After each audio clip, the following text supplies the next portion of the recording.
So, ich bin immer noch hier in England mit Fraser und er zeigt mir heute alles über Fallen bauen.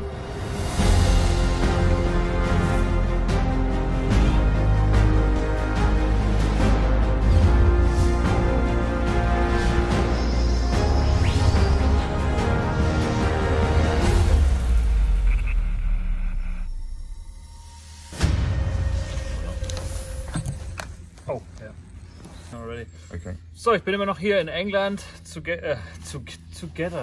Still English and German.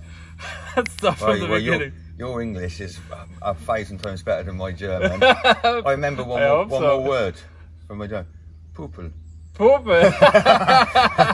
Pupel. That's a very important word, my friend. Lecker, yeah. lecker, Pupel and Schleck. Schlecken, yeah. What else do you need to? I need to know. And Scheiße. Sorry, I know I keep putting you off. I keep putting him off path. I keep making him laugh. You'll see all the outtakes when we're famous. Yeah, that comes right at the end. Okay, so I hope I get it now. Take 30. Take 3. Are gonna be good outtakes. Yeah. So, ich bin immer noch hier in England zusammen mit Fraser und er zeigt mir heute alles über Fallen bauen. Das heißt, wir fangen auf jeden Fall mal an mit Stellnetzen, mit dem Gillnet und dann machen wir auch noch eine Longline dazu. Und ja, er zeigt mir, wie man das alles improvisiert. Also ich habe schon mal ein Stellnetz gebaut. Ich bin gespannt, wie er mir es zeigt, ob ich es richtig gemacht habe. Wir haben natürlich nicht so viel Zeit, um ein richtig komplettes, großes Ding zu bauen. Deswegen zeigt er mir kleine Ausschnitte. Aber die kann man dann ja eben zusammensetzen, dass man ein großes Teil hat. Und ich bin gespannt, was er mir zeigt. Und er hat hier auf jeden Fall schon mal jede Menge Material hingelegt. Ja, und man findet ja am Strand jede Menge Müll, um irgendwie ein Stellnetz oder irgendwie was Ähnliches zu machen. Von dem her, ja, hat man ja immer die Möglichkeit, ja. Genau. Und weil er es gerade schon so schön zeigt, unterstützt uns bitte hier mit den Videos auf YouTube, mit dem YouTube-Kanal. Das heißt, liked das Video, kommentiert das Video. Habt ihr schon mal ein Stellnetz gebaut? Schreibt es gerne in die Kommentare mit rein. Abonniert den Kanal, aktiviert die Glocke, damit ihr mitbekommt, wenn es was Neues gibt. Und schaut doch mal bei Fraser auf der Webseite vorbei. Ich habe es unten in die Beschreibung mit reingemacht. coastalsurvival.com. Und ja, lernt ihn mal kennen. Ist auf jeden Fall ein cooler Typ. Okay, Fraser, let's go. Right, so what we're going to make is a gill net. And like I was saying, a gill net is not just a piece of net. Yeah. We call that a sheet. Yeah. Which is okay stretched across a river if you can get the fish into it, or maybe the odd fish are going to go into it. Yeah. But what I'm looking for is a net. Just when it's hanging, it's got loads of little pockets like in it. Like a curtain. The fish is swimming along. Yeah. If it comes across something that's stiff, it's just swimming along like this in the sea. I need to touch it. What will you do? You turn round. Turn around. Turn round. Okay. Unless it's being panicked. Yeah. You know. Yeah. I'm saying in the river we can do that. We can put it in there. We can throw stones into the river and back the fish into the river, or jump in the river, or whatever. Or sometimes the fish in the river are swimming fast. I don't know. But to increase our chances, we want something that's just like weed in the water. Do you know what I mean? That when the fish swims into it, it's loose. Yeah, yeah. And by the time its head touches something, its nose, it turned that way and it's already in. It's already caught. So it's like down an avenue. Yeah. Like a one-way street. Okay, yeah. And then what will you do? You'll turn that way. Yeah. And then your tail go look and flick, and then it actually, more often than not, it's not its head that has gone through. Okay. And caught by its gills, which is what we all imagine. Most of the time it's gone in and bagged and it twists and it be caught by all of this. Yeah. All the fins. Yeah. Okay. And that's how it works. Okay. Okay. Just understand what it's so about. When we buy it from the commercial fishing suppliers, it comes in about 100-meter lengths. And this is about this deep. And that's designed for, they call it soul netting, which is a flatfish, which swims along the seabed. Most of the net that we buy for the boat is about 2 or 3 meters deep, because we're dropping it in real deep ocean. But when we're working down on the beach, we've probably got no more tidal range than 2 meters possibly. Okay, so this is perfect. It's real, so we say shallow, do you know what I mean? It's got about, the diamonds, we call it the meshes, it's probably got about 18 or 20 up. Okay. And we're going to cut that down to make a pocket version. This is probably about 5 meters long, something like that. And on average, you could say each meter, and it's about 1 meter deep, shall we say. So we're going to have 5 meters square. 5 meters of like if you imagine each meter is like a giant set of hands, and each meter will probably catch a fish up to about that. So any bigger, it'd probably take up 2 meters. Yeah. But I've had on average 1 good sized fish per meter. Okay, so even just a small gill net like that, packed up, even if it was 10 meters long, would only be, and feel the weight of that. That's almost nothing. No, nothing. Nothing. Yeah, that would be a good catch. And anything, this is the most efficient, but it requires the sea to be quite calm, because if there's seaweed and debris in the water and real strong tides and lots of waves, it will get washed away. All the net will collect the seaweed, then it does become like a bed sheet, and then the tide will take it away and destroy it. So in the calmest of kind of conditions, okay, favourable conditions, okay, this is going to be the most efficient, because it doesn't require anything to get it in its mouth. It doesn't require anything to swim into a hole like a trap, not like a hook, anything, not a fish, crabs, lobsters, anything that crawls or swims will get caught in it. Okay. And probably you'll see in a minute, I don't know if I picked the right coat for this today, pretty good, Velcro around there. And when we're working down the beach, anything like this now, if we've got boots that have got those little eyelets with the hooks, buttons on your shirts, everything is going to get caught in it. So the first thing we do, we make sure is when we're going to work on the seashore, because it's okay if we get this caught on our sleeve here now, but if this is set at the sea and we're leaving it in there, we're visiting every tide to take the fish out, and all of a sudden we get caught up, and we so your first thing is your safety knife for making different designs, but mostly you start off with the sheet of net, a net needle to rig it together. We call it rigging it. Some rigging line, which I'm going to use is just all nylon line. This is going to be the rope, just the weight, we call it the foot rope. Keeps it down. And look, foot rope. Yeah, we're going to call it the foot rope. It's a foot rope and the head rope. Easy. Coming on this though, this is lead line. Inside of here, you might not be able to see it, let me just expose it. Loads of little tiny lead ingots, and this is probably called number 2 or 4, and it goes up in size, and this is perfect for us for inshore, because we haven't got much net. Out at sea, when sometimes I use lead line this thick with lots of big lead, you know what I mean, for longer nets. But again, special type of rope. But if we didn't have this in a survival situation, remember I said the stones with the holes in that we find? I said they're lucky. Fishermen, we say they're lucky because they got, not just because everything's probably lucky, it's got a use. Yeah, of course. For the head rope, float the top of the net, we are going to use this stuff, which is called polypropylene, and it's braided. Quite often you see it twisted. If you can get the braided, it's a lot better, because the twist's got a memory, and when we're pulling it off the rocks, we don't want it twisted. Okay, so it's braided polypropylene, and polypropylene, PP, floats. And this sinks. This sinks, this floats, and this is perfectly matched. Quite often your net can get caught on the seaweed. It won't take much. This is only enough to float the net up. It's not going to be able to rip it up. So if I'm in situations where I think, it needs to rise up, then I'd probably put on some floats. Okay. But I'd make sure that it was fixed tight enough down the bottom of the net so it can't float right up. I only actually want the top of the net to float up, so I can use floats. And again, anything on the beach at the high tide line, floats, there's a lot of stuff. Everywhere in the world. Bottles and stuff. And this is what I'm saying, there's only one ocean. And one of my students, I was saying, was on the Panama, the Bear Grylls Island program. I said to her, you will find this washed up on a beach. And I showed her exactly what I'm going to show you today. How to start with just line, how to repair net, and then how to work it in any situation and any beach. There's only one ocean. And this is what I was saying to Dom, and anyone else that's watching this from anywhere else in the world. There's one ocean, okay? What I find on my beach, you're going to find on your beach. And the fish are pretty much the same. Water temperature changes. We have different techniques on how often we need to collect the net or do the net in warmer water. We need to bring it in, and there's different ways that we can work it. And we covered that. And anyone else that wants to see that, what have they got to do, Dom? Come on a course. Come on a course.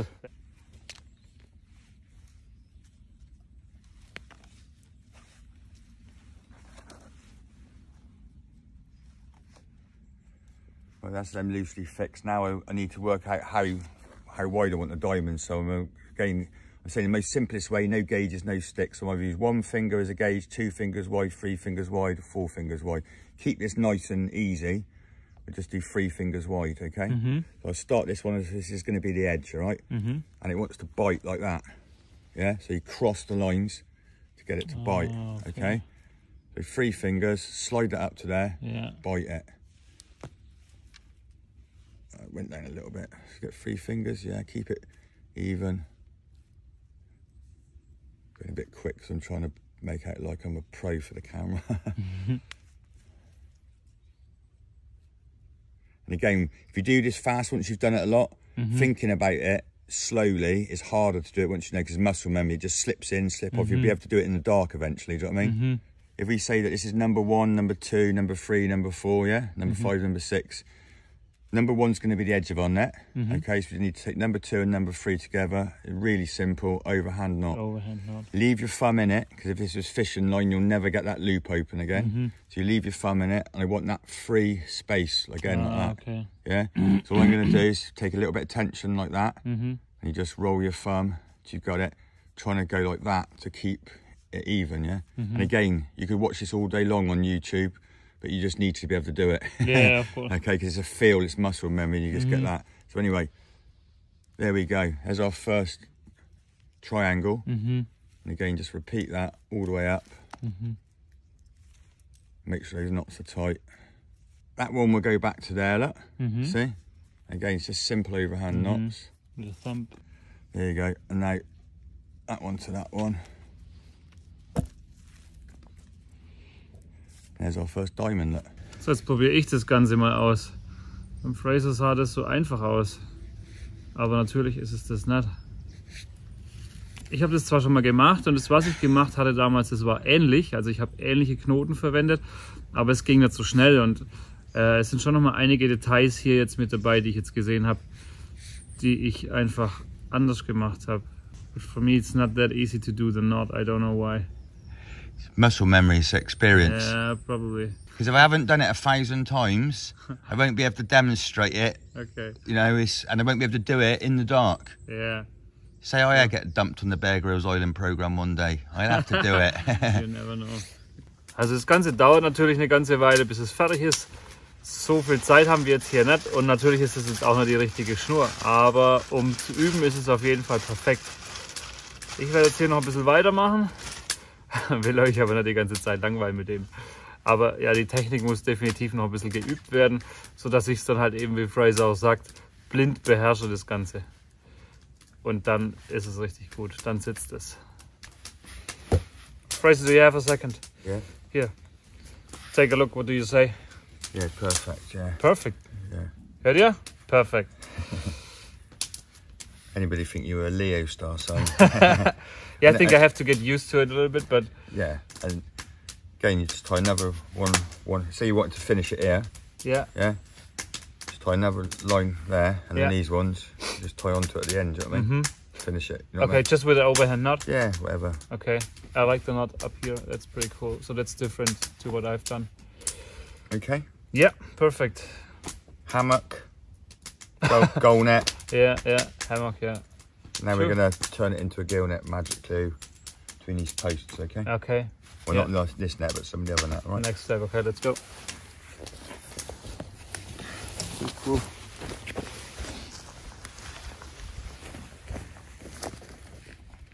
Looks like I thought about what we were doing, doesn't it? So it's the same thing on the foot line? Yeah. Also with the net? Yeah, remember, you got to... Okay, yeah. Understand. Remember... Yeah. Focus. Yeah. And just remember the toe, yeah? Yeah. Got it. Snap kick, lad. Snap kick. Bam. So, hier geht es jetzt darum, ein Stellnetz zusammenzuknüpfen. Also mit einem Stück gekauften Netz. Aber dann halt einfach die obere Schnur und die untere Schnur, also die Headline und die Footline, das alles zusammenzubinden, so dass sich dann später auch wirklich ein Fisch drin verheddert. Und dazu gibt es wieder eine spezielle Technik und die üben wir jetzt hier.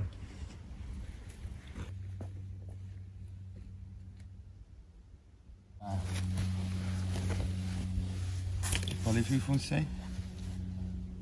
Non, François. Non, François? Non, François. Je m'appelle Dominik. François, yeah, not Français, sorry. Français. And this will be big enough, as we say, just to go in your hand and go in your kit, Dom, you know? Yes. Easy to carry. Yeah, easy, lightweight. Perfect to get some fish. Okay, done. Done. Next stage. Okay, hier machen wir jetzt so ein Stellnetz. Also das heißt ein Stellnetz, das dann praktisch nicht gespannt sein wird, sondern es ist einfach lockerer, sodass sich der Fisch drin verheddert, wie wir heute schon mal angesprochen haben. Und dazu muss man einfach eine bestimmte Webetechnik verwenden. Und das trainiere ich jetzt hier. 1, 2, 3, 4, 5, 6, 7, 8, 9, 10, 11, 12. Also ich zähle praktisch die Maschen, die ich hier habe, nehme jetzt 12 Stück, gehe mit der Nadel hier durch und dann verläuft die Schnur praktisch hier durch die abgezählte Anzahl der Augen hier. Und dann brauche ich die, was haben wir ausgemessen? 1, 2, die doppelte Länge. Das hier fest und dann nochmal so viel an Schnur. Nochmal so viel an Schnur. Das Ganze geht mir halt ganz so leicht von der Hand, aber wird schon. Okay. So, und jetzt müssen wir das hier verknoten. So, das heißt einmal hinten rum, hier einmal durch, zweimal hinten rum. So, jetzt brauchen wir Schnur.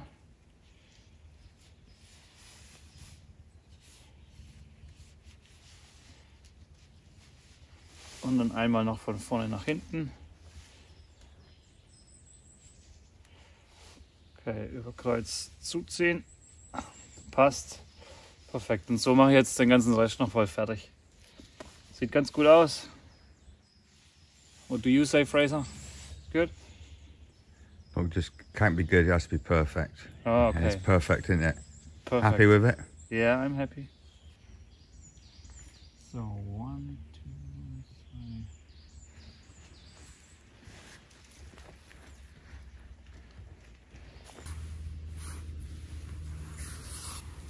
I tell you what, lads.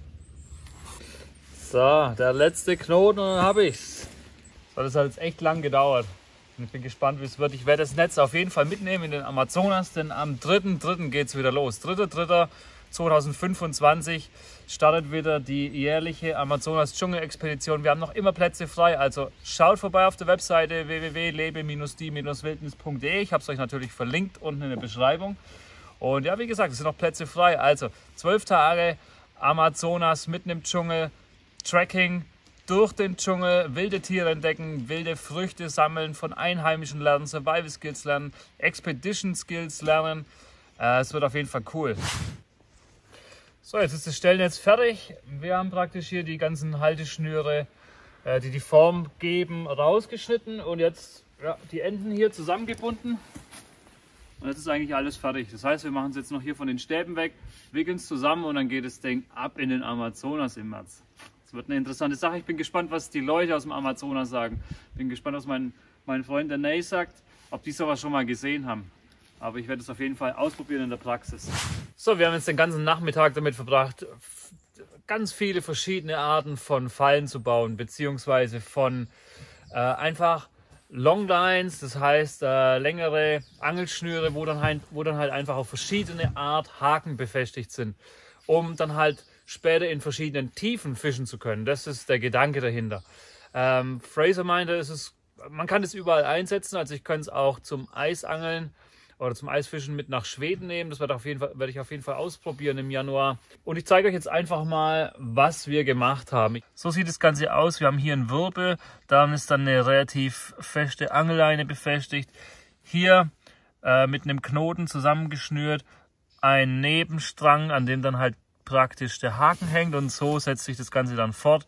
Also es geht weiter nach unten. Wir haben hier wieder einen Knoten, da hängt dann wieder ein Haken dran und so weiter und so fort, bis wir dann halt hier unten auf einen Karabiner, auf den Wirbel mit einem Karabiner stoßen und da kommt dann das Gewicht dran. Und der Gedanke ist praktisch, dass diese Stränge hier wie Zweige von dem Baum sind. Das heißt, sie stehen ab von der Hauptleine. Also wenn wir das jetzt andersrum hängen würden, Achtung, ich drehe mal das Bild, wenn wir das jetzt so hinhängen würden, dann würden die Haken einfach direkt nahe an der Hauptleine hängen. Und das wird praktisch nichts bringen. Also, Achtung, Kamera flip.